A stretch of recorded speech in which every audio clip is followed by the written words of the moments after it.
वे सिंह की पीठ पर विराजमान थीं और कभी कभी सब पर सवार भी दिखाई पड़ती थीं। वे भगवती चार भुजाओं से सुशोभित थीं। उनके शरीर की प्रभा नवीन मेघ के समान थी। वे क्षण क्षण में कभी 2, कभी 4, कभी 10, कभी 18, कभी 100 तथा कभी अनंत भुजाओं से युक्त होकर दिव्य रूप धारण कर लेती थीं।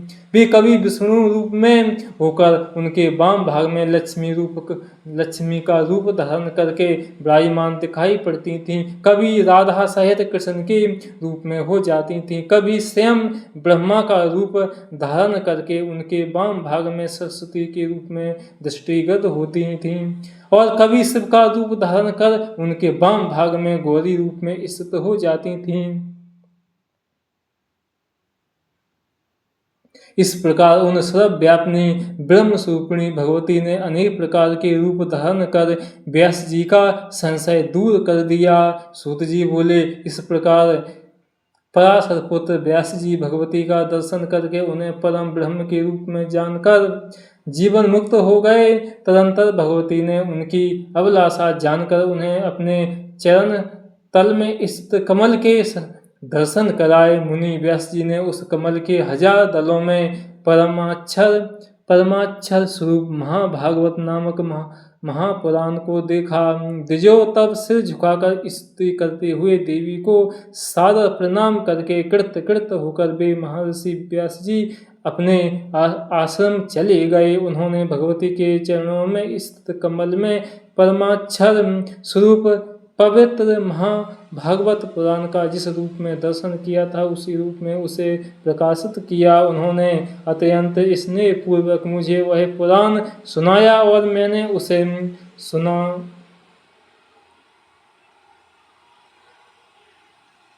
सम्यक रूप से हृदय में धारण किया। अब मैं स्नेह के कारण आप लोगों से उस पुराण का वर्णन करूंगा। आप लोग प्रयत्न पूर्वक इसे गुप्त रखिएगा। हजारों अश्वमेध यज्ञ तथा सैकड़ों वाजपेयी यज्ञ इस महाभागवत पुराण की 16वीं कला के भी तुल्य नहीं है। इस प्रकार महापातकी प्राणियों की भी रक्षा के लिए इस भूलोक में महाभागवत पुराण का प्रकाशित हुआ।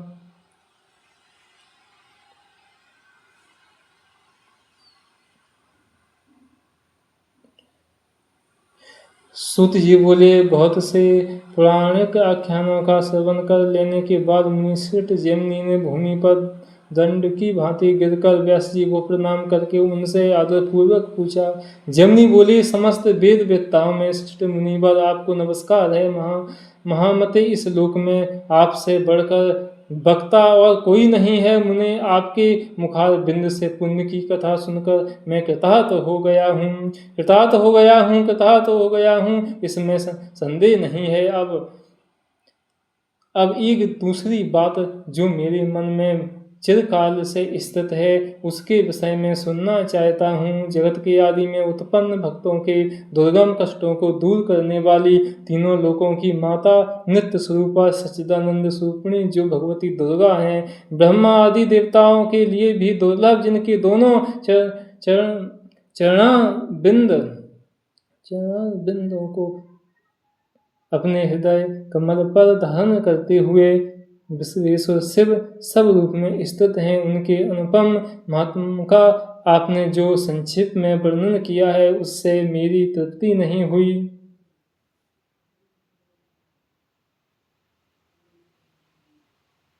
अतः महाभाग अब आप उसका विस्तार से वर्णन करने की कृपा कीजिए। मुनिश्रेष्ठ, आपको नमस्कार है। यह मनुष्य शरीर अत्यंत दुर्लभ है।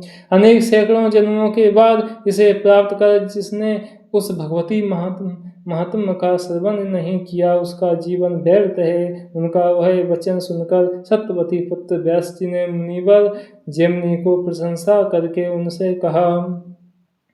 व्यास जी बोले, महामती जैमिनी, आप परम भक्ति तथा ज्ञान से युक्त हैं। वत्स, आपने इस समय बड़ी ही कल्याणप्रद बात पूछी है। इसके लिए आप साधुवाद के पात्र हैं।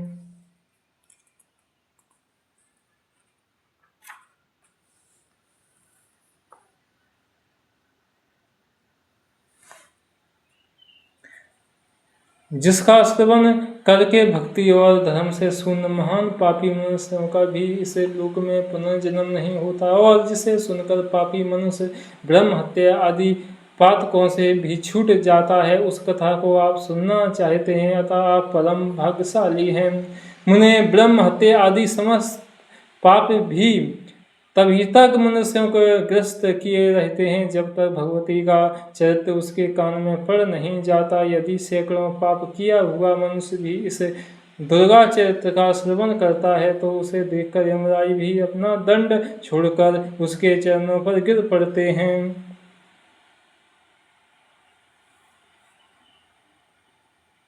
उन्हें उन भगवती के अतुलनीय महात्मा को बता सकने में भला कौन समर्थ है। जिस महात्मा का अपने 5 मुखों से भगवान शंकर भी जिस महात्मा का अपने 5 मुख से भगवान शंकर भी वर्णन नहीं कर सकते। वाराणसी क्षेत्र में भगवान शिव स्वयं उन भगवती का ही ब्रह्म संज्ञा के तारक महामंत्र जो गुरु कृपा से मुझे प्राप्त हुआ है उसे तत्परता पूर्वक आकर मुच्छुजनों के कान में कहते हुए उन्हें निर्वाण नामक महामुच्छ पद प्रदान करते हैं। ब्रह्म ऋषि जैमिनी मुच्छ तथा निर्वाण पद प्रदान करने वाली वे भगवती सभी मंत्रों की एकमात्र बीज स्वरूपिणी है। महामते सभी वेद मोक्ष प्रदान करने वाली उन भगवती को वहाँ के समस्त मंत्रों की अधिष्ठात्री देवता कहते हैं। सशक, खरगोश, मशक, मच्छर आदि तथा और भी जो अन्य प्राणी तथा पृथ्वी पर हैं उन्हें मोक्ष देने के लिए भगवान शिव वाराणसीपुरी में दुर्गा यह तारक मंत्र कान में स्वयं प्रदान करते हैं। मुनि श्रेष्ठ जैमिनी एकाग्रचित्त होकर आप उसे सुनिए। मैं शिव नारद संवाद रूप महान पापों का नाश करने वाले अतुलनीय दुर्गा महात्म का विशेष विस्तार के साथ वर्णन करूँगा।